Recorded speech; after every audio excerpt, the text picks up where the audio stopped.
Hey, what is up, everybody? And welcome back to Mile Higher Podcast, episode 346. I am your host, Kendall. I'm your host, Josh. And we are joined, as always, by our production team, Janelle and Ian. Hello. I missed you all. Yeah, Janelle, you're back. I am back. You feeling good? You ready for this? Feeling great. Let's go. Good. Glad you're here. How you feeling today, Ian? Good. Good, yeah? Yeah, I'm good. Yeah. That's all I got for you. Well, yeah, I don't have much to report either. But today we are covering a very peculiar case, very mysterious and confusing, and we are left with really no answers, which is very frustrating.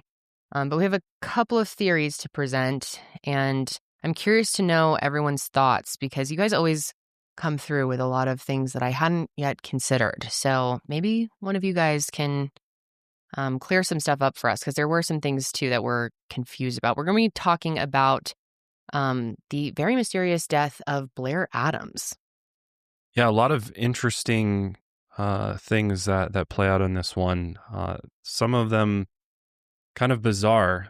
Blair was somebody who was, doing well in life by all accounts, and randomly he decided to quit his job. He pulled out all of his valuables, all of his cash out of his safety deposit box, and then left the country. He's from Vancouver, Canada, or Surrey to be more exact. But then he comes to the United States and kind of goes on this road trip that nobody really knows for sure where he was going. There's a couple ideas of where he might be going, but then he ends up dead in Knoxville, Tennessee. And the scene there is also very confusing. So just a case full of questions, but ultimately his family wants to know, what happened to him and who's responsible for his death.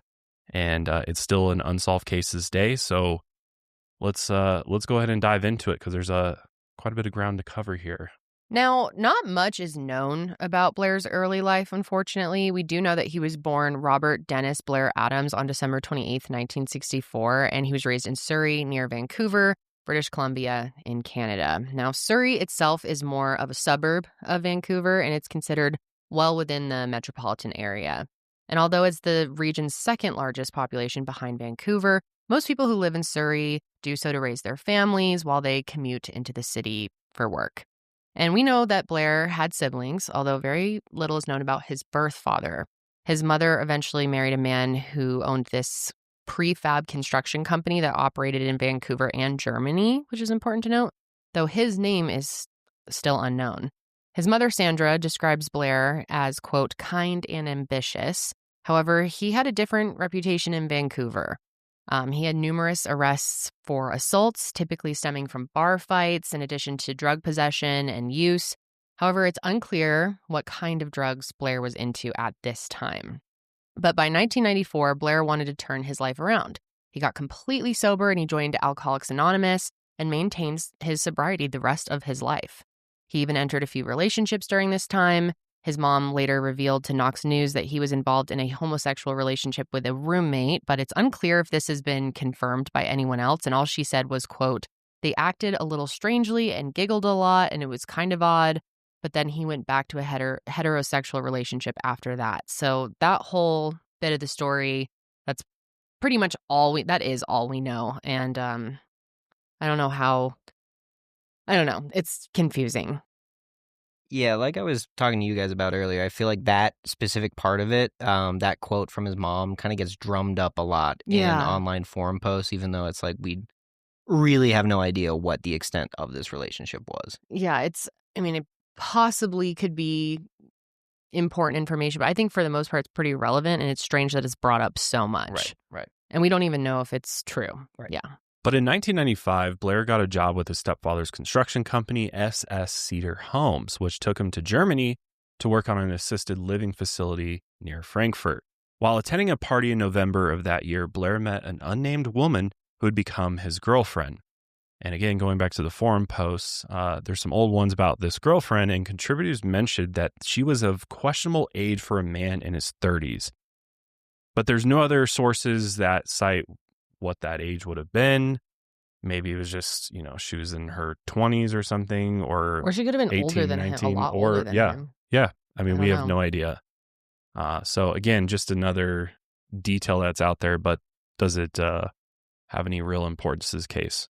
We're not sure. I think because there's such little information available and so many holes that people try to fill it in with these things that like maybe this, maybe that. Right. But for the most part, they seem irrelevant. Yeah, I would agree. The woman would later tell detectives investigating Blair's case that he was a gentleman. But some others who knew Blair while in Germany described him as, quote, abrasive and confrontational, and that he fought with various coworkers at the facility. When he returned to Surrey in early 1996, friends and family noted how much Blair had really turned his life around. Aside from maintaining his job with his stepfather's construction company, as well as his sobriety, Blair had managed to save at least $6,000 in Canadian dollars, in addition to several thousand in gold, platinum, and jewelry. He had a safety deposit box that contained actual gold bars, which you don't hear about that anymore. I don't even know how you go about getting a gold bar. Or, I mean, safety deposit boxes are really rare too. But this is 96, so. Yeah, we were very young, a couple years old. Yeah, how do you go about getting a gold bar? I'm curious. Just Google that. How to get a gold bar. I wonder, I think some pawn shops sell gold bars. Maybe pawn shop. Where do you go to buy gold bars? Wasn't there a Online big boom in dealers. gold like not that long? I remember when I was a kid, there was always commercials. Always commercials. I think there still are. Like, if you're old, transfer all of your savings into gold now. Yeah. Or like send in all your gold jewelry and we'll convert it into a bar or something like that. It's like online dealers mostly, I think. Huh. Interesting. Or major retailers like Costco or Walmart, which I don't know. Oh, you can just go pick one up at Wally World? No, I doubt it. They probably work with some sort of dealer. Like, Walmart carries everything. Yeah, exactly. Well, there's this theory behind it of gold will never go out of style. And so if you have some gold. Not out of style, but it'll never lose its value. It's a figure of speech, you know? Like, I think somebody said that before. Well, I think there's still people that really, I mean, they're probably right. Aren't they saying that the dollar's crashing? Yeah, well, if currency. It's like always been a narrative. Disappears. And we go back to how, back to trading and, we're not using any sort of monetary system. Gold is going to be worth a lot or it'll be worth nothing because nobody's going to need gold, True. But there's an investment strategy out there where a lot of people invest in heavy metals, especially gold, silver, things like that, because some say that it's more stable and a better investment long term because it doesn't fluctuate as much. Makes sense. But so if you needed to pay someone, you just like cut a sliver of your bar? Well, no, you're investing in like gold and like big funds that own gold. Okay, so you're not companies and things. You're not actually daily bartering. Yeah. But like Fort Knox has a bunch of gold bars in it, I believe, unless they moved it. I didn't know that. That the Federal Reserve put a bunch of gold there to sort of back up the U.S. currency. But I think we've overprinted way beyond our actual gold is worth. Supposedly at this they point. got billions of dollars worth of gold in there. Yes. Yeah. So the fact that Blair had gold, he's probably like, well, this is a great, kind of diversify my assets, or it was a part of some transaction that he was involved in that he obtained this gold bar. But we're probably reading too much into the gold here. It's just interesting. You don't hear of it very often. Yeah. It wasn't just one bar, it was multiple bars. But going back to our timeline here, in July of 1996, everyone was very confused when Blair changed from the outgoing and successful individual, and all of a sudden he became this paranoid and kind of confusing man. Like everybody was kind of like, whoa, what happened to Blair? Because he started basically saying that somebody is out to kill me. And he started just acting very, very paranoid. And maybe that was for a good reason. Maybe someone actually was out to kill him and he was freaking out. Absolutely. Which anyone would, right? So 2 years into attending weekly AA meetings during the summer of 1996, Blair just suddenly stopped going. And this was really surprising to everyone because he didn't seem to be drinking or doing drugs again. And there was really no reason for this sudden, abrupt departure from the group. But still, he stopped going without alerting anyone, including his sponsor and group leaders, which is very strange. And then it continued to get weird because he started to neglect the job that he had previously boasted about. Suddenly, he stopped remembering to lock up the job sites for ongoing construction projects and showed up extremely late into the day. And his friends, family, and coworkers described him as scatterbrained. He was a, quote, cheerful guy only weeks before, but then suddenly he started having these frequent and pretty wild mood swings. And he blamed it on a lack of sleep. But to a select few, he acknowledged that someone was out to kill him and told his mom that someone was, quote, spreading rumors about him. And then only a few days after he stopped going to the AA meetings, he suddenly just quit his job, which just a couple of weeks prior, he was proudly telling people about. And it was very strange. And the only thing that he said was he didn't know if he could carry on here. And when he didn't pick up his final paycheck, very, very strange, Blair's coworker suggested that he should see a doctor. On July 5th, 1996, Blair withdrew all of his money from his Canadian bank account before he went to his safety deposit box and withdrew all of his valuables, including gold and silver jewelry, sunglasses, more cash, and literal bars of gold.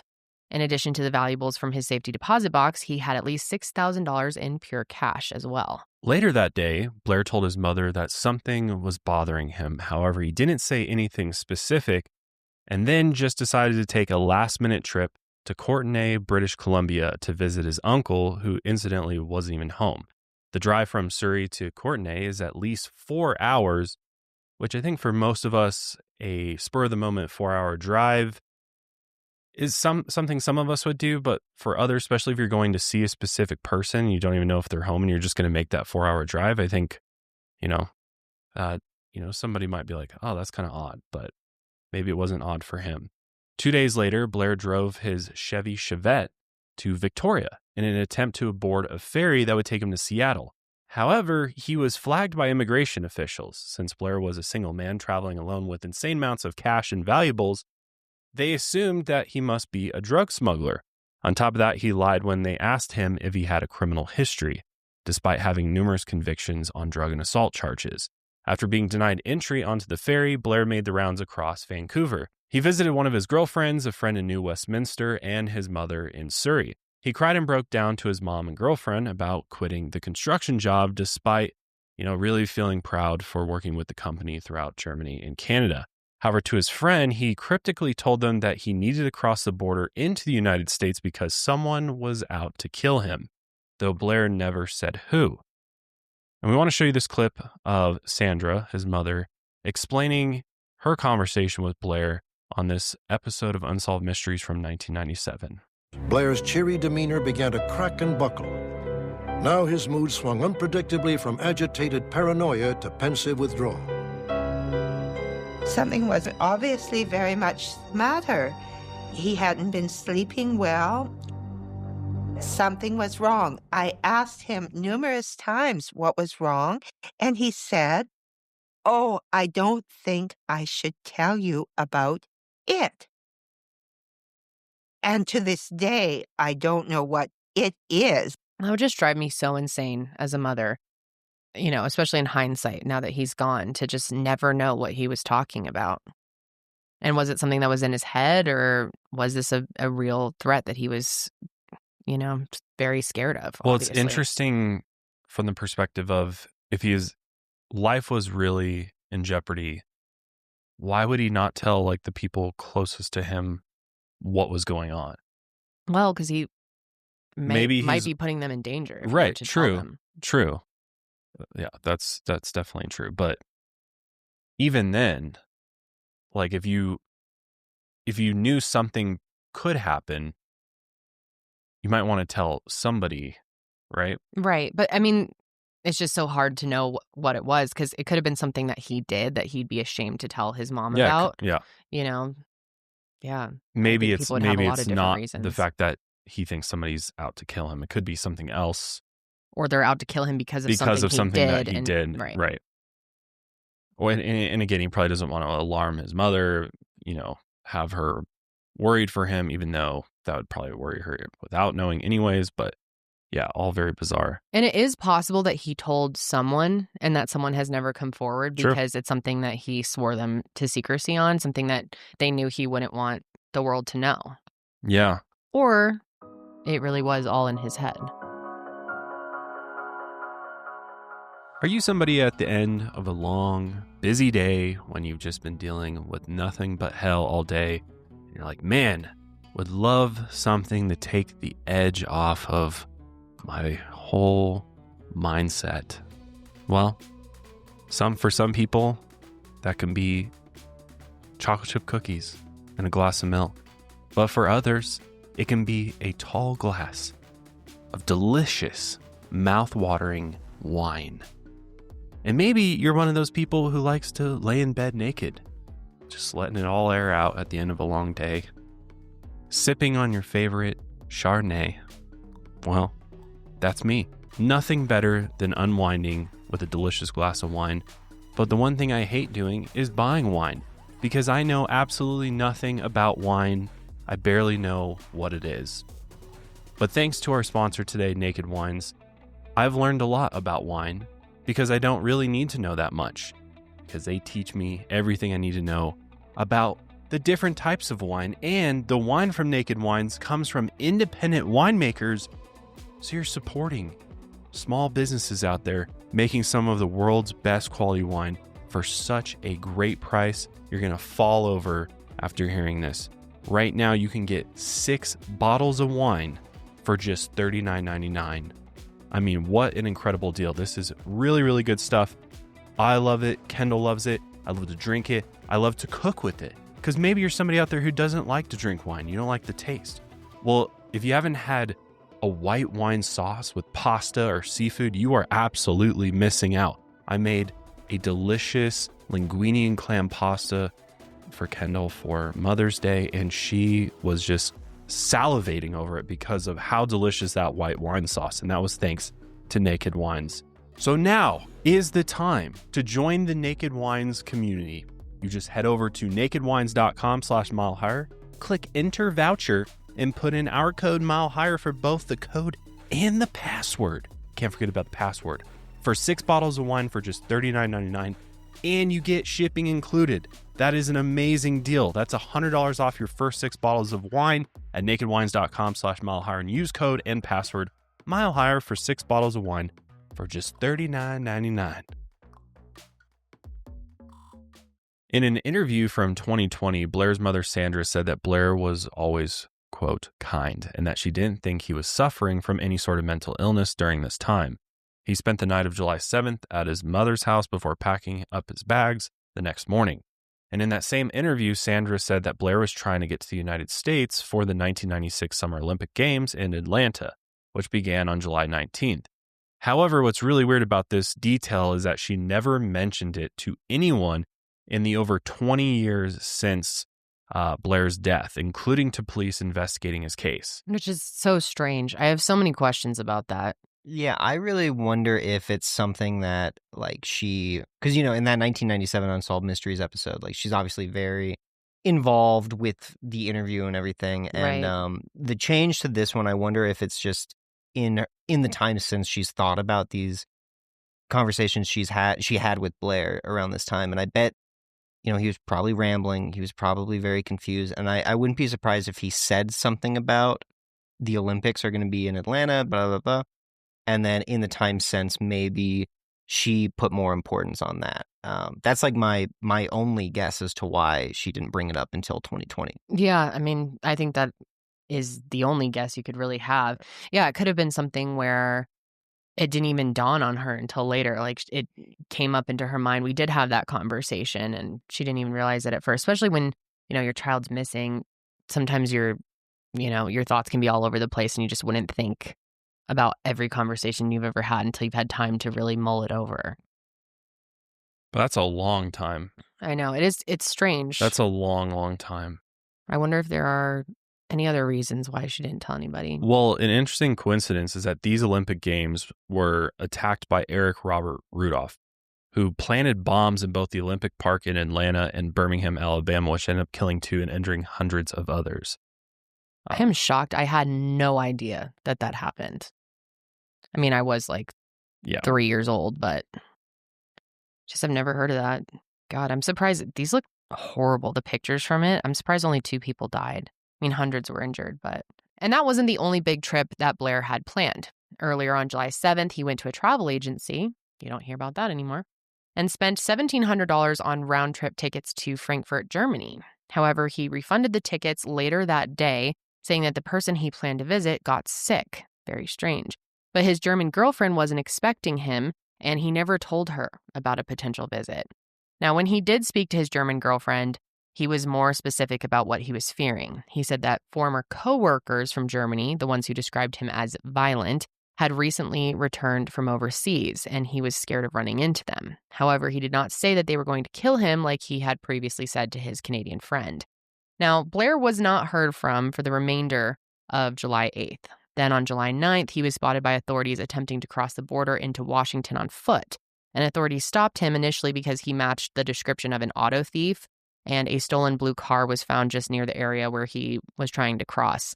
And authorities stated that he appeared dazed and anxious, although he proclaimed his innocence, and they released him back into Canada after finding no evidence to tie him to the auto theft. And what's interesting is that just the day before, on July 8th, a friend of Blair's had seen him driving an unfamiliar blue car around Vancouver. And we don't know any more about that, but it's certainly a strange coincidence. Yeah, it's very, like, if we were to take this as fact, like, Blair stole that car and just stole it to drive around Vancouver. Like, why would he do that? Right. You know? Unless he's just really not in his right mind. He wasn't thinking through anything he was doing. But we don't even know if that actually happened or if that sighting, is accurate. But after his run-in with authorities on July 9th, Blair drove his Chevette to the Vancouver airport. He ditched it there and then rented a Nissan Altima. And finally, he made it across the border into Seattle. Now, in Seattle, he drove to the airport again, ditched the Altima that he had rented back in Vancouver, and purchased a one-way ticket to Washington, D.C. for $800, even though a round-trip ticket was half the price. So why would he make this strange decision? There's a possibility that Blair had entered a state of psychosis, making completely irrational decisions based on his overall fear and anxiety of being chased. Or if someone was really trying to come after Blair, maybe he made the decision to throw them off his tail. But regardless of the reasoning behind that choice, Blair's flight landed early in the morning on Wednesday, July 10th, and he rented a Toyota Camry at 6:45 a.m. and began driving south to Knoxville, Tennessee. Which, again, this is just another bizarre decision that Blair made when he got to the U.S. And to his mother's point, Knoxville would have been on the way to his potential final destination of the Summer Olympics in Atlanta. But if that was truly the end goal, why not just book a ticket directly there, right? Instead of attempting a nearly 10-hour drive from Washington, D.C. to Atlanta on little to no sleep. Again, it points to the fact that Blair was probably not thinking clearly, but there is a chance that if he was on the run from someone, all of these strange decisions would have been to cover up his movements, which is really like the only other explanation other than, he's just not in the right state of mind. Mm-hmm. But I don't know. At this point, I lean more towards these are sort of calculated moves on his part in order to evade somebody he thinks is coming after him potentially. Yeah, I really tend to lean that way too. Like, I know his behavior was so strange. I just think it's weird how suddenly all of that happened and how he just one day was acting this way. And I don't know, maybe the paranoia was for good reason. Mm-hmm. I also think, like, if again, we're going to take Blair's word as the total truth, like, he is being chased by people. If he's making these decisions to throw someone off his tail, that speaks to the fact that who's ever following him is really good at tracking him. Yeah. And yes. that would instill a level of fear, because, like, most people are not going to be paying that close of attention to, like, if you're booking a round trip versus a one-way ticket, So Right, yeah. if he really is evading people who are paying attention to that sort of stuff like that, yeah, this is serious. Mm-hmm. Yeah, Which God. means there's some scary individuals after him, right? Who he's concerned with have the ability to find him if he's not super careful and calculated with his movements and sort of erratic with his movements. It's difficult when talking about, one's mental health, especially with his mother saying that she, as far as she knew, she didn't see or know anything about any mental health struggles. Right. Which we all know doesn't mean there wasn't any going on. Mm-hmm. But as far as we know, there's no indications from anybody that he was going through some type of mental health struggle. So unless this was potentially kind of that came on suddenly or something, which is also possible. It seems to me that he is trying to evade a danger of some sort. Because then at Zion Crossroads near Highway 250 in Troy, Virginia, Blair accidentally backed his car into another man's vehicle, causing minor damage. The man would later say that Blair was very friendly and apologetic about the accident, but that he was clearly in a hurry. Because again, his interactions also with other people are pleasant. You know, people are like, you know, he's coherent. He's not like, you know, not doing weird things, saying weird things. He's like, I'm sorry, but he's clearly in a hurry. So I just feel like maybe there'd be some other indicators coming from other people who had interactions with him, especially while he's on the run, if potentially this is a mental health episode of some sort. And that's at this point in the case. I mean, there are other reported strange interactions that people had, but they do describe him still as being pretty pleasant, just seeming anxious and confused and in a hurry. And he's already gotten this far as well. Yeah. I mean, he's already down in Virginia. Later that same day at 5:30 p.m., Blair was seen at a gas station on Strawberry Plains Pike. He had stopped there to fill up his car, but couldn't get inside because his key no longer worked to unlock the vehicle. Blair alerted the gas station attendant to his situation and called Interstate Repair Service driver Gerald Sapp to respond to the scene. And when Gerald arrived, he immediately noticed what Blair's problem was. He was using the wrong key. Since Blair had just ditched the Nissan Altima he rented in Vancouver at the airport in Seattle, he never properly returned the car or gave the rental company their key back, so he still had that on him. Gerald told him, hey, dude, that's the wrong key, but Blair refused to believe him. Gerald said, quote, I asked him to look in his pockets, and I said, if you drove this thing up here, you got to have another key in your pockets. And he wouldn't look, so I thought he was nuts. He was bound and determined that he had a key that he needed for that car. Now, it's important to note that in other reports, Blair did check inside his pockets and actually turn them out, revealing that they were both empty. And while this may seem insignificant now, it could be essential to figuring out what happened to Blair later that night. So obviously, this is a weirder interaction. Yeah.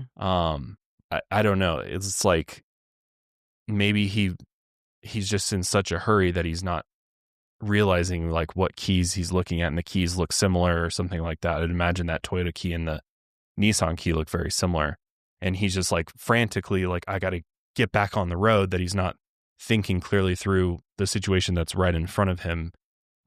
Especially the fact that he was like, this is the wrong key, and Blair just was like, no, I just didn't want to believe him. This is the key, and was like so set on that. It's very strange. And I will say that account of it from Gerald also comes from a 2020 interview. So the account that he told Blair, like, hey, man, check in your pockets. And Blair was like, no, that comes from a more recent interview. Whereas like in earlier reports, like in the Unsolved Mysteries episode, he's like, that's where it's shown like he's overturning his pockets and like checking inside. The reenactments. Right. Lovely. Yeah, great reenactments. But so that's why I tend to trust the Gerald's more contemporary version of events, where it's like, man, look inside your pockets, and Blair just says like, no, these are the yeah. Which makes you think, if he doesn't want to open his pockets, was there something else in there that he didn't want Gerald to see? Right. Maybe, and that's pure speculation. So Gerald called for a wrecker driver to tow the Camry to an auto shop, and then dropped Blair off at a nearby Fairfield Inn, which was only a few blocks away. And when Blair got out of Gerald's truck, he initially forgot his bag containing his gold bars and jewelry. And thankfully, Gerald was a good guy and ran it over to him, and then drove home, expecting the strange ordeal, the interaction that he was having with Blair, to just be over at that point. And Gerald would later say, quote, the guy was not all there. He didn't appear to be messed up. He didn't appear to be on drugs, but his mind wasn't functioning correctly for some reason. The Fairfield Inn was recently opened and was across the highway from another site that a hotel was in the process of being built on.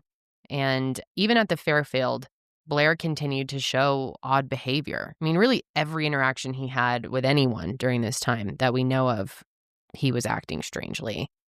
For one, when he's at the Fairfield Inn, he entered and exited the hotel lobby 5 times within 40 minutes. And we will put some CCTV overlay so that you can see that for yourself if you're watching this episode. Very strange. Is it that strange, though? I think so. To enter to enter and exit, and he hadn't even got a room at that point. He's just walking in and out of the hotel. Maybe he's I don't know, maybe he's thinking, and temperature-wise, it kept getting hot and cold. I don't know. I can't really think of anything. I kind of want to look at that video. Let's just pull it up, and I just want to remind myself. There's so many cases where there's people acting similarly to this. See this? Yeah.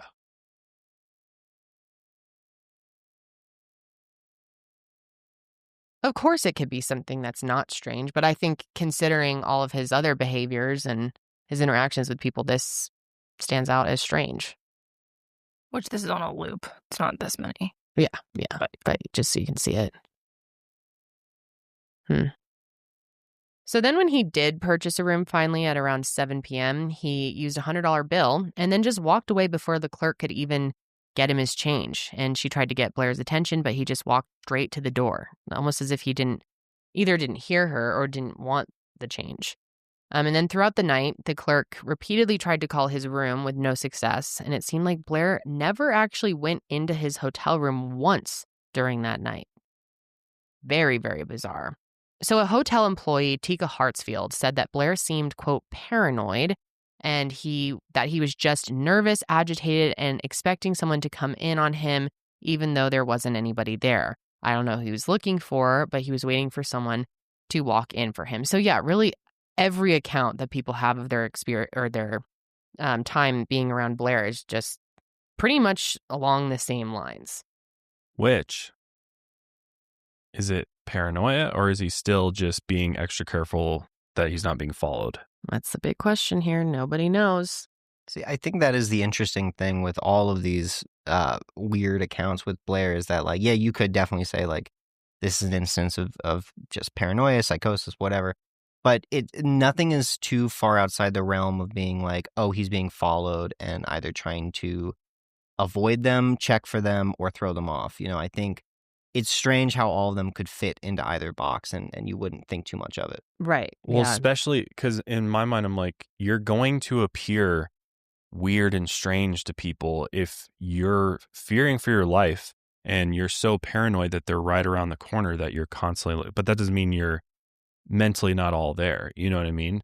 Yeah. Like based on the circumstances, I could imagine I'd be same way. I'd be in and out, constantly looking around my surroundings and not wanting to take the time during any interactions with people to take my eyes off of where the potential danger could be coming from. So in my mind, I'm like, maybe he's very worried, or maybe it's another sort of step to set up a decoy, you know what I mean, for himself at the hotel. If he never went into the room, we don't know whether or not he actually went into the room or not, but maybe getting the room there was, potentially just another sort of step in his escape plan. Right. So that, if whoever's following him is catching up to him, that he's staying one step ahead of them at all times. And he's just moving quickly. And when people are trying to stop him and like, oh, let's have a conversation about your car situation, he's just like, no, I don't have time for this. And if you're frantic and you're like, I got to keep moving. I don't have time to do this. You might say stuff to somebody that might come across as like, oh, this guy's not all there, but maybe he is all there. And he's just, his mind is moving a million miles an hour because he knows somebody's trying to kill him and he's got to keep moving.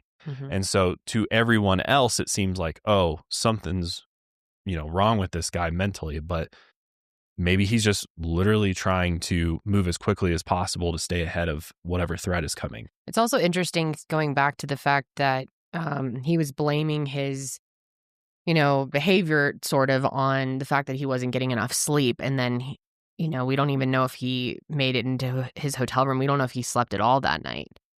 So maybe it was really a decoy situation, or it could be in his head. Could be a lack of sleep is creating, mental health issues. I mean, you're not operating at full capacity without sleeping. He's been on this long trip and he hasn't really stopped. We all know when you travel, you need like a day to recuperate just from like getting on an airplane and flying across the country and showing up in another time zone. And it takes like a day to kind of acclimate yourself. And so it could be he's sort of mentally breaking down from exhaustion, and not necessarily from, some type of mental episode. But I'm not saying that that's not possible either, because we just don't know. But I think there's a couple different scenarios that could be playing out here. I think just because of what happens, which we will obviously get to, it makes me more, I don't know, I lean more towards the idea that his paranoias were real and there might really have been someone after him. We used to, from time to time, go do a little shopping at the mall, a little, perusing, little pretzel here, little Cinnabon there, Yeah. and, stroll through the stores. We just take our leisurely time while we, buy some new clothes and things like that. But these days, the mall trips are a complete disaster. It is a stressful experience all the way around with a little toddler at her sides. Bring her on the stroller. You bring her in the stroller even, and she's grabbing at everything she can reach. Mm-hmm. She's demanding for some type of entertainment at all times. And I just want to get the hell out of there. It's just a nightmare. So you've always hated the mall. And I let's hate be the mall. honest. Like, you just hate crowds. So do I. I've hated the mall since I was like picking chicks up in high school. All right. Mm-hmm. That was like the only time that I was like, okay. But even then, I didn't like being there. I did have a traumatic experience once at the mall in middle school. I dropped an entire venti coffee in the store. Like, I was dropped off. Oh, I felt like I was so grown up with my coffee. I dropped the whole thing and got on the shirts. There were ice cubes on shirts. I could never go back in. Did they make you pay for it? Nope. I just left in shame. I was too young. I probably didn't even have money to pay for it. Yeah. No. He cleaned it up and was nice, but it was just so embarrassing because my crush was there. But anyway, pretty much ever since, I've just hated the mall. I've always hated the mall because I hate crowds and I hate dressing rooms, and I like the digital experience of seeing everything laid out for me. And it's just more convenient. It is. To get it at your house. And it is. I'm definitely an online do it on your own fan. time. That's right. And that way I can find my exact sizing I need. I can filter for exactly what I'm looking for by color and everything. You can fashion show for me. Mm-hmm. I can fashion show for you. But really, I don't have the greatest sense of fashion. I'm really not into like following the latest trends. I have to ask Janelle all the time, like, hey, does this look okay? And she's like, dude, no, you can't mix those colors. Those clash. Anyway, that's why I like to use Stitch Fix. Now, I've been using Stitch Fix for years, and it makes shopping easy. But I love having my Stitch Fix stylist because she really gets me. And especially since we've been working together for so long, she really knows what I'm going to like and what I'm not going to like. And I just love how easy Stitch Fix makes the whole shopping experience, because they send you some picks that they think you're going to like with your budget preferences, your style in mind, your size in mind. And you just order boxes when you want to and how you want to. There's no subscription required, which is really nice. And along with your Just For Me pieces, you also get outfit recommendations and styling tips. You can keep what you love and send back the rest. It's so easy. It comes with a prepaid bag that's already labeled for the post office. You just shove everything in there, put it in the mailbox, and you're good to go. And the best part, guys, no stores, no crowds, no stress, no spilling your coffee in the middle of a store. Just personalized looks that you're going to love, and Stitch Fix makes it all so easy. Personal styling for everyone. Get started today at stitchfix.com/milehigher. That's stitchfix.com/milehigher. After the interaction with the hotel employee, there were no more confirmed sightings of Blair Adams. However, there was 2 potential sightings that investigators would later rule out. The less likely sighting came from employees at the T&R truck stop on Deep Springs Road in Dandridge, who claimed they saw Blair at the stop between 9:30 and 10:30 p.m. According to them, Blair was flipping through tattoo magazines and talking to an unidentified man about Canadian money. Police likely ruled out this sighting as Dandridge was over 15 miles away from where Blair was last seen at the Fairfield Inn, and without a car, he'd have had to walk, and that's a pretty far distance to walk, especially in that time span. But he might have received a ride from the unidentified man, but this is still pretty unlikely considering what would happen later that night. But the other more credible sighting comes from a Cracker Barrel in Strawberry Plains, in which 2 women allegedly saw Blair eating with a man who has also never been identified. The woman's descriptions of the man differed. I think they tried to make a composite image. Yeah, so this is another weird point of contention where most news sources who post this image say that this is a composite sketch of Blair done in Knoxville. But it's also like, why would you need a composite sketch of Blair when you have him? Yeah. So I came across a couple sources who actually said that this was a composite sketch of the man he was eating with, even though this drawing looks a lot like Blair. But it's still so. This whole composite image thing is pretty unclear, Yeah. about where it actually came from. Yeah, it makes it really frustrating.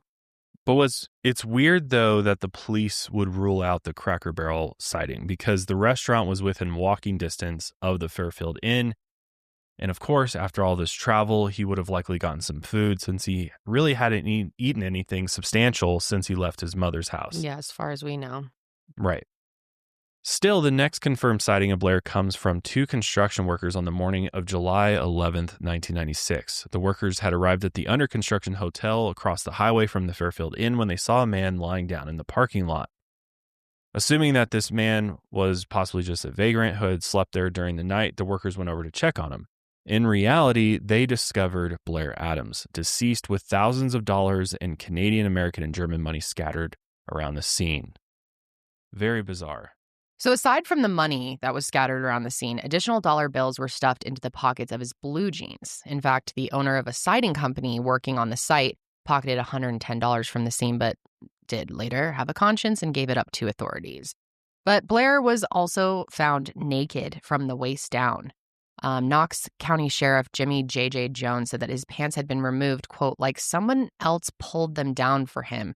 Now, we have spent a lot of time discussing this. This is like such a strange way to describe this, because how would you really know what it would look like if someone's pants were pulled down by someone else versus just themselves? Now, I wonder if this is another situation where the police are not releasing that much information, just because there might be something incriminating that's leading him to say that they're not telling us. But as far as I can tell, the only reason they're saying that is because his pants were somewhat inside out. Yeah. But again, if like we were talking beforehand, when I take my pants off at night, oftentimes they end up a little inside out. I don't know if that alone is enough to determine that. Right. See, my pants are always inside out when I take them off. Sometimes, as Josh pointed out, they're just inside out all like while I'm wearing them. That's crazy. But yeah, it's strange. I wish we had more information about why they came to that conclusion. But Blair's socks were also removed and they were laid on the asphalt, although some reporting says that his socks were stuffed into his shoes, so not really sure there. There's a lot of parts of this that just are murky. And also sets of keys, including the unused key to his hotel room, were just strewn around the scene. His shoes were off, and then one of them was placed under his head, quote, like a pillow, according to Sheriff Jones, which is also a very strange detail. We'll be circling back to that in a moment. But detectives also located Blair's black duffel bag containing maps and travel receipts and his unzipped fanny pack that contained nearly 5 ounces of gold bars, gold and platinum coins, jewelry, an additional set of keys, and a pair of sunglasses. Must have been a big fanny pack to fit all of that in there. You can see it on the ground there. It's actually not that large. These are It's hard to get 1 an ounce idea, though, bars. from the picture. You got to think these are 1 ounce gold bars. They're not very big. They're just like little like 2 like credit cards So together. strange to be carrying them in like on your person like that. All of those things. But I guess if he's on the run and Well, what are you gonna do? Stuff them in your pockets? You need something to carry it in. True. And you want to keep it close to you, right? Don't want to Where leave it in the somebody can't- car. He's not leaving it in the hotel, or we don't even know if he went into the hotel room. So, yeah. I was gonna say the pants thing might also just be have piqued the detective's interest because of the location of where he's found as well. Mm-hmm. In the middle, in the parking lot. Oh, well, yeah, for sure. Right? The fact And that they're so- removed, it's odd. Yeah.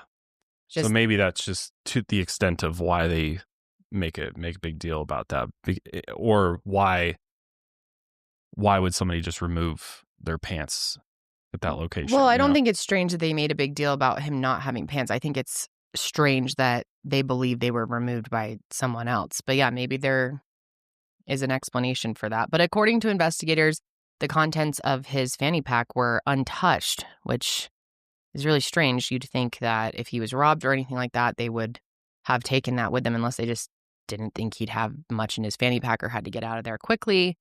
But the autopsy later revealed that Blair had been struck in the stomach, very unusual, and the blow was so severe that it ruptured his stomach and sent him into septic shock. A weapon, potentially a club or a crowbar, had been used to slice open his forehead. And then autopsy also reported that Blair likely put up a fight. And his attacker had also ripped tufts of hair from his head, and his hands also were bloodied as if he had used them to defend himself.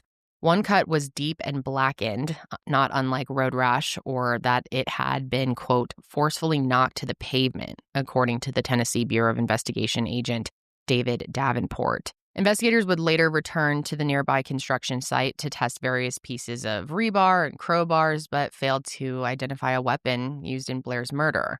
And what's interesting is that even though Blair had struggled with addiction in his past and randomly stopped showing up to his AA meetings before this trip to the U.S., his system was completely free of drugs and alcohol at the time of his autopsy, which I'm sure a lot of you were starting to go down that path, that maybe he had started using whatever substance again, and that maybe that had led to some of his behavior, especially leaving the AA meetings, but that's not the case, which makes this even stranger. Plus, the only things found in his stomach were undigested pieces of meat, shrimp, and lettuce, indicating that he had eaten dinner in Knoxville the night before. Another strange item found at the scene was the keys to the rental car, which Blair couldn't locate the day before. Police later interviewed Gerald about his final interaction with Blair, and the whole ordeal upset him so much that he quit his job, which I'd like to know more about that interaction, because Me too. that's pretty interesting. He didn't feel like police were directly blaming him for Blair's death, but he felt like they had cast some suspicions onto him, which made Gerald feel very uncomfortable given the circumstances. Yeah, I can understand why he would feel that way. Yeah. The only evidence not belonging to Blair was a long strand of hair they found in the palm of one of his hands. Police initially believed this strand of hair belonged to a woman. However, it's unclear why they made this determination. Was it just because it's a long piece of hair? Yeah, it could have I been. mean, This there's is the men that have 90s, long hair as well. Yeah, maybe I don't know. There's another interesting element about the night Blair was killed. At around 3:30 a.m., a security guard heard a scream that he believed sounded like a woman. Investigators later attributed that scream to Blair, which led them to determine his time of death at 3:30 a.m. And again, let's go back to the hair found on his hand. Unfortunately, it didn't lead investigators anywhere. Some sources state that investigators could not obtain DNA from the strand as it did not contain a follicle. However, it seems like they were able to find a profile, they just haven't found a match. And this is likely because at the time of Blair's death, Tennessee did not collect DNA samples from everyone currently incarcerated or on trial.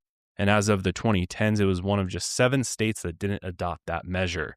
So if Blair's killer was ever incarcerated after 1996, they could have effectively, hidden out while in prison and avoided the DNA match, which is very unfortunate because it seems like, that's our best chance at identifying who this person's hair was and potentially what that interaction was. So from just the strand alone, where they were able to determine a profile, are they able to determine gender through just a profile? That I'm not sure about. I'm pretty.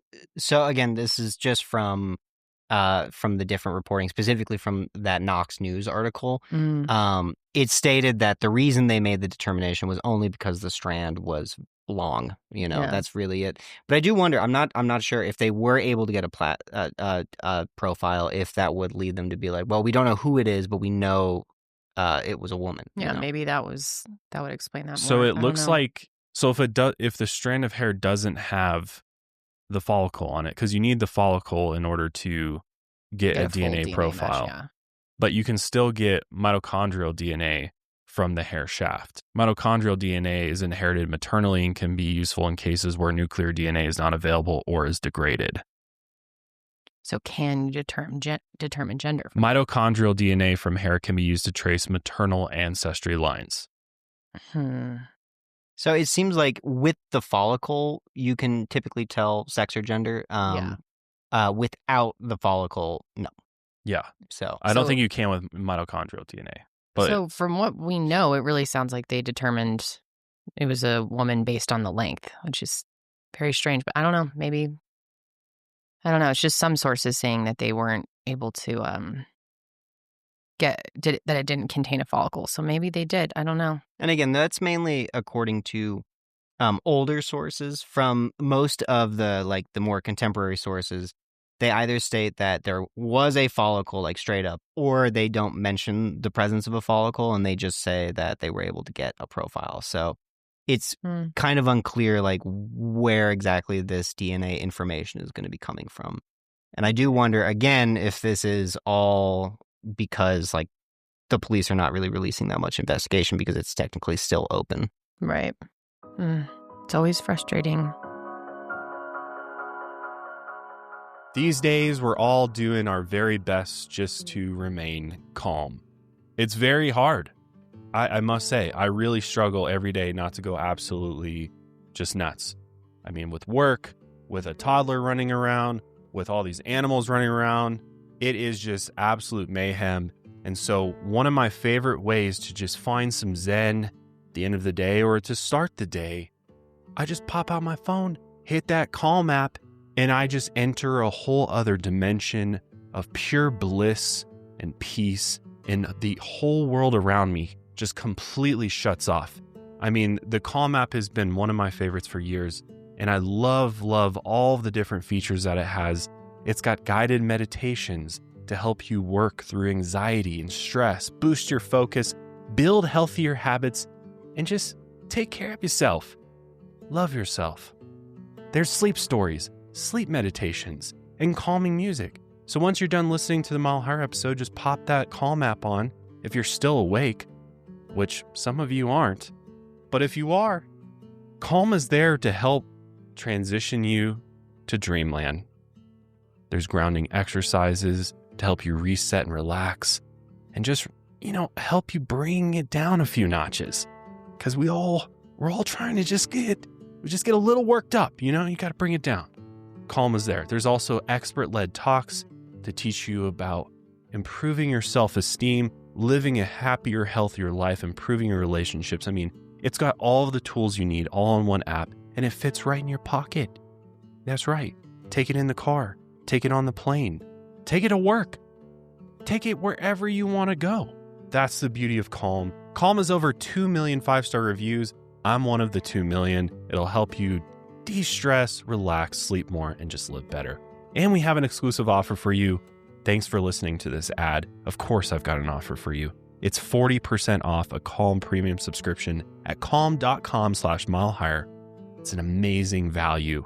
Go to calm.com/milehigher for 40% off unlimited access to Calm's entire library.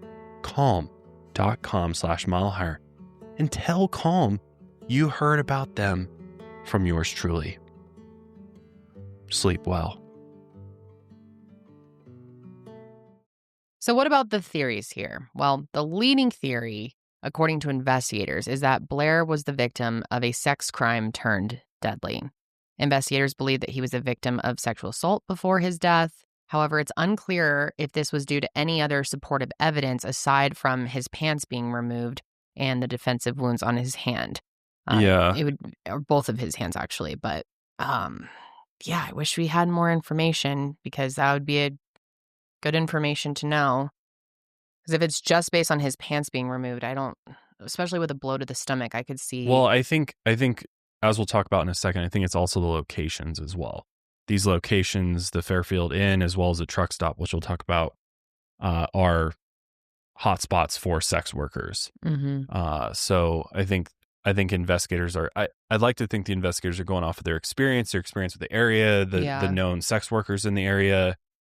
They've probably had other crimes that have occurred in these locations before, and so I think a lot of this is just coming, to an outsider, we're like, oh, this doesn't make a whole lot of sense, but like to them who investigate stuff in this area all the time and know the people in the area, that makes more sense. That it would make sense that this would potentially be the leading theory.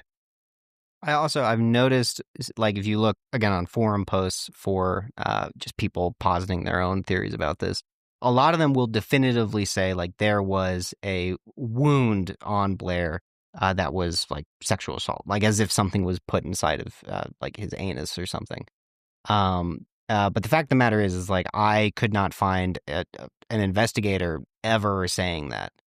So where would they have gotten that information from? That's what I'm saying is I think a lot of this, like, I think you're more right, Josh, in that like this is more just like circumstantial based on the location and what activities known to occur in this area, as opposed to like that explicit ruling. So I really could not find like anywhere where an investigator themselves were saying that. Interesting. Yeah, because unless somebody got a hold of his autopsy report or something like that, which I don't think that's happened in this case, but yeah, that's just pure speculation. Well, Sheriff Jones believed that Blair tried to pick up a sex worker.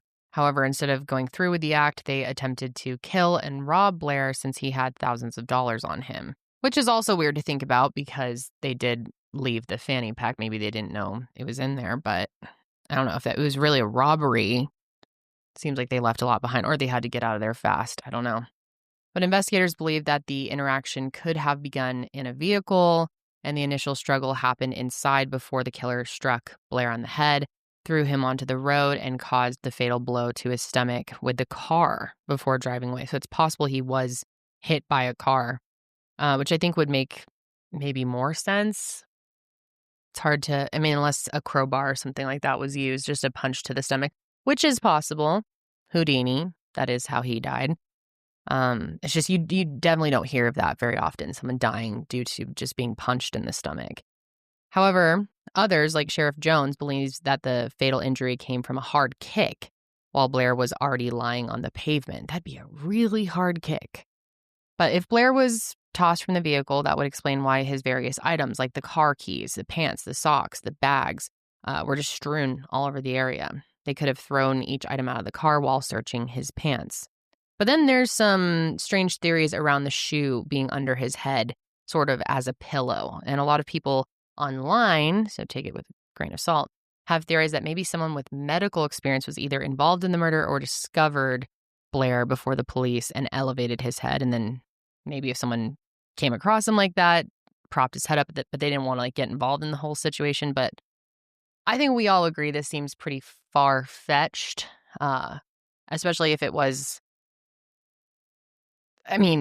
if someone killed him and they had medical experience and they wanted to cause injury to him like that, I doubt they would be like, oh, let me just make sure his head is propped up.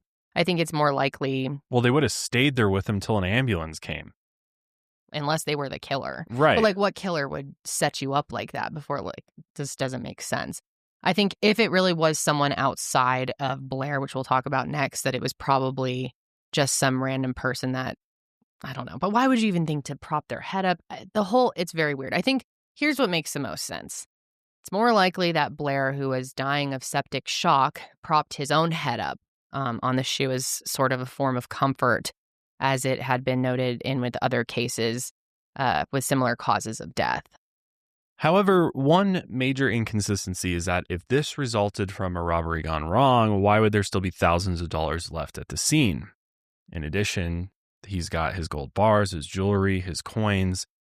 In any sort of robbery, especially a robbery turned homicide, yeah, they're going to take that with them. If you're going to that length to murder somebody, they're going to take all of that. Unless they were interrupted. Yes, unless it was interrupted and they were just planning on robbing him and not killing him.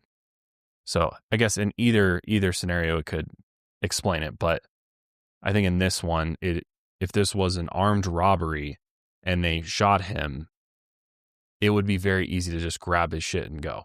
Yeah. And they didn't do that. And again, we can't definitively say if a robbery even took place. It's just a proposed theory. We never knew precisely what Blair had taken from the safety deposit box. We had no idea how much of that initial $6,000 in cash he had spent while on the road. There is a chance that the killers took some of what he had and left behind what the investigators ended up finding at the scene. We don't really know what he had to start with. But what about Blair's initial paranoia that coworkers from Germany were traveling to Vancouver to kill him? And for this theory, we really only have Blair's word on this. It's hard to believe that coworker beef would lead to a chase across international borders to kill a construction foreman. On top of that, it was never even confirmed that coworkers from Germany did return to Canada or who Blair was even talking about in the first place. And that's the biggest mystery here is if in fact there was an it here, a threat, what was that? Otherwise, is this all just in his head? Mm-hmm. That's the hardest thing about this. But while Blair's friends and family said that he did not exhibit any struggles with mental health leading up to his death, it is important to note that according to the Mayo Clinic, most men who have paranoid schizophrenia began exhibiting signs between their late 20s and early 30s, and Blair was only 31 at the time of his death, putting him right in that window. His actions, feeling like he was being chased, and all of his strange decisions could be explained by symptoms of paranoid schizophrenia leading up to his death potentially. However, if we were to take Blair's word as truth, perhaps he really was traveling to the Olympic Games with a large sum of cash to pay off someone with ties to his work in Germany. Maybe those other coworkers were coming to Canada to stop him, and Blair made those decisions to throw them off his trail. Then in Knoxville, he was either the victim of a crime of opportunity, or these individuals, in fact, finally caught up with him and left his valuables because their main reason for chasing him was that they wanted him dead, potentially. And while researching this episode, we found an old forum post that said that taking someone's pants off after committing a crime against them has been done by some German crime organizations as a sign of disrespect.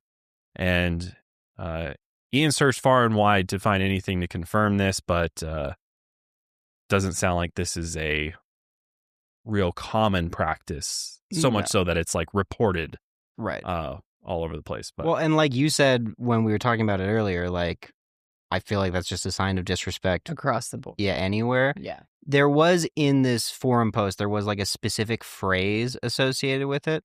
But then when you looked up the phrase, like, it's just, there's nothing tangible to link this to like a German mob style hit. So yeah, I just wonder if anyone knows, if someone's from Germany and they're like, nope, this is for real, this is real, let us know. Yeah, let us know. That would be interesting. Struggling a bit to come up with a motive for somebody to come after him to this extent, right? It is possible that when he was over in Germany, when he was apparently just working. Yeah, and remember, a lot of them had bad interactions with him. Yeah. Some of his coworkers in Germany. It's But reported. but even with like, there must have been something else going on. Like if it's to the extent that they're willing to come across Yes. the world Mhm. to hunt him down, to kill him, what really happened over there? Yeah, if that's really the case, there's a big piece of the puzzle that we're missing here. Like it have to be something like involved in organized crime over there, or Mhm.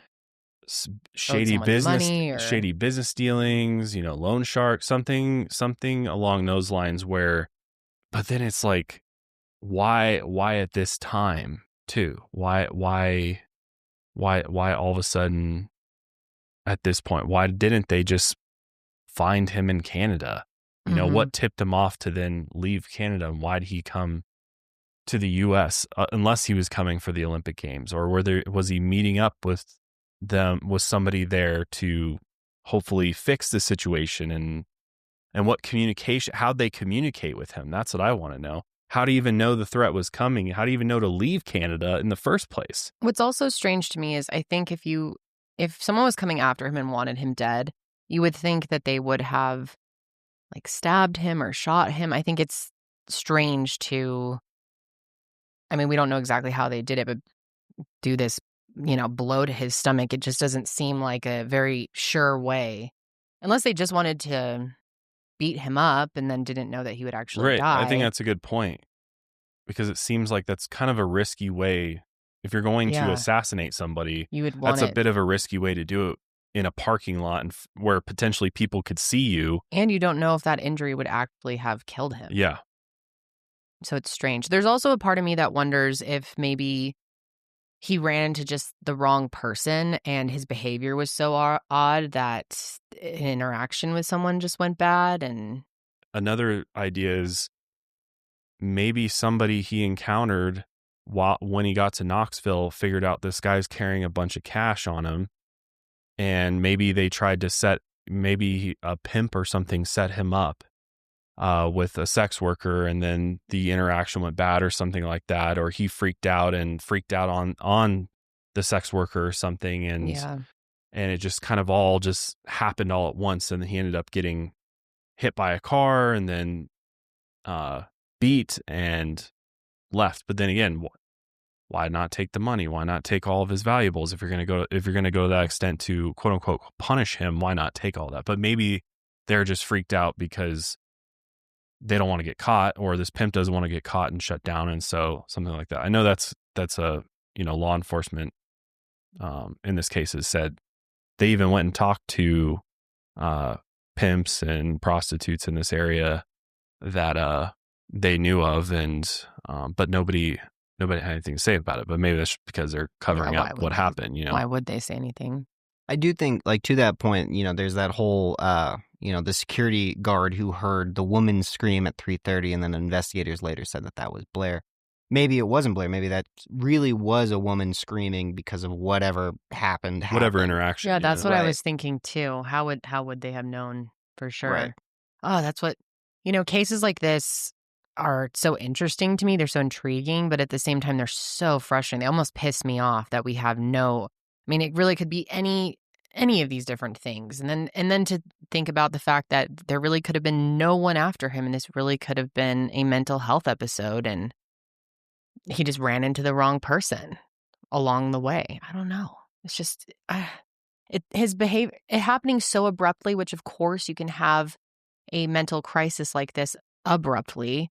It's weird that he had really gotten to a place in his life where he was sober for a long time. He was so even keeled, and he just dropped off the face of the earth. And I think I lean towards maybe there really was someone after him, and he just didn't want to tell anyone about it because he didn't want to put anyone in danger or embarrass himself or, make his mother feel ashamed of something he did. I mean, it's just so hard to even speculate on all these things because there's like nothing to work off of. It's so frustrating. I think there's a possibility that this sort of like coworkers were truly returning from Germany, and that is what was kind of the catalyst. These coworkers who he had issues with were coming back, and then that triggered whatever mental spiral he was going through. This like real threat of like, oh, these guys who I have serious beef with, who I've like gotten into fights with. That real threat turned into this chase, even if he invented it afterwards. I think there was a catalyst. Yeah. And maybe that is what happened. And maybe those guys from Germany didn't actually want him dead, but just wanted to teach him a lesson. And it just went further than they expected. I don't know. It's just so bizarre. Or they were going to meet up at the Olympic Games for some reason. Yeah. I don't know. Yeah, the Olympic thing is like so weird that just I feel like just throws everything else off. No. Well, in my mind, I'm like, people do travel from all over the world to go to the Olympic Games, so Team Germany's obviously there. So, is that a reason for people to go there? But why did he end up in Knoxville? Because he doesn't know anybody there. There's no reason for him to be there. So why is he all of a sudden there? And where is he going from there? Right. Why was that continuing on? Yeah. What was the final destination? That's a mystery, man. But anyway, Blair was buried in the Victory Memorial Park in his hometown of Surrey. His grave has the phrase "Au bon Dieu," meaning "to the good God," written on it. His mother, Sandra Edwards, passed away in 2020, and she never explained why she didn't tell the police about the Olympics connection, so certainly strange there. But when journalists tried to follow up on this statement, her husband responded to them by saying, chances of solving this case are remote as hell. We are not going to open that can of worms again, which I do understand to a degree, especially if it feels hopeless. That's their right to not want to keep revisiting something that they don't feel like will be solved. Now, Sheriff Jones has described this case as the, quote, most interesting and strangest in his 38-year career, and that solving it has been a pipe dream for him for nearly 30 years. He later said, quote, if I could have one wish, somewhere in a damn mayonnaise jar, I could find a note that tells me what happened just so I'd know. God, it would be so difficult as an investigator, as a detective, to spend so much time on a case like this for over 30 years and to not have those answers. I mean, I'm sure we can all, if you are a true crime consumer on a regular basis, I'm sure there's those cases that you're like, oh, I would do anything to know if there was one question I could ask. imagine if that was your line of work, that you had been so immersed in it and you still didn't have those answers. I mean, it was just driving me completely nuts. Definitely takes a special kind of person to work on cold cases, man. Yep. Cold case unit investigator Debbie White said, quote, any lead, however big or small, can still be relevant. So if you have any information regarding the death of Blair Adams, please call the Knoxville County Cold Case Unit at 865-215-2675 or email coldcase@knoxsheriff.org. But yeah, really frustrating one, guys. I wish we had more information for you or more clarity on some of the points we went over here today, but that's really... It's a lot of confusing events. Yeah, it's really frustrating. But let us know your thoughts. Maybe you have some theories that we didn't even think about, or maybe you know more about the whole German pantsing thing. Because that is a strange element. The whole pants situation is very strange. And the shoe, there's just so many weird things. The car key, what was that? How did it end up at the scene in the end? But he couldn't find it at the dealership or at the rental place. I don't. It's just was it in his fanny pack? Maybe, I don't know. I don't know. Maybe he accidentally put the key in his fanny pack or something, and then had the other key in his pocket. So when that whole interaction was like, oh no, he was just confused because the other one. Yeah. I don't know. It's hard to really make out heads or tails with this one. Yeah, and it's sad knowing that his last weeks really were just, or potentially longer if he was hiding it from people, were filled with such fear and paranoia and whether that was real or in his head, either way, it's just incredibly sad to think about. It is. And the fact that whoever did this to him has never been held accountable. Just got away with murder. But, I mean, I'm hoping that potentially the DNA is, been uploaded to CODIS or GEDmatch or something like that, and that hopefully one day this could be solved through the DNA, if it in fact was uploaded already or is even still out there. I don't know. I'd assume that they've probably done that. Maybe they're just waiting for a match or something like that. But because there is some DNA here, I think there's always hope that you never know down the road. Cases get solved all the time. Yep. Even the coldest of cases, there's still that hope there. There is. But that's going to be it for us today. Thank you for joining us as always. And we'll see you guys next week with another one.